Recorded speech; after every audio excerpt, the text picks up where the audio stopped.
Partai Nasdem menggelar konsolidasi dengan pengurus daerah Kabupaten Toba yang bertempat di TB Silalahi Center pada Jumat 10 Januari 2025 siang.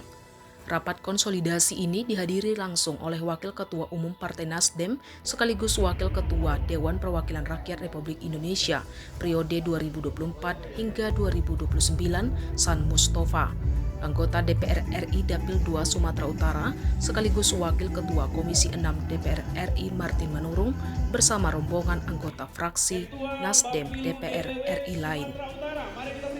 Acara ini juga dihadiri oleh pengurus DPW Partai Nasdem Sumatera Utara, DPD Partai Nasdem Kabupaten Toba Ganda Manurung, serta Bupati dan Wakil Bupati terpilih Kabupaten Toba dari Partai Pengusung Nasdem, Effendi Napitupulu dan Murpi Sitorus. Konsolidasi ini bertujuan meningkatkan sinergi di setiap daerah untuk membangun koordinasi yang baik dan saling mendukung daerah Tapanuli Raya secara umum dalam pembangunan dan pengembangan setiap daerah.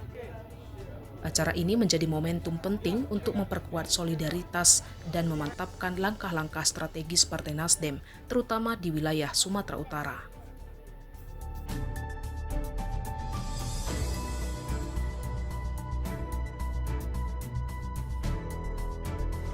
Jangan lewatkan berita menarik lainnya hanya di channel Toba TV.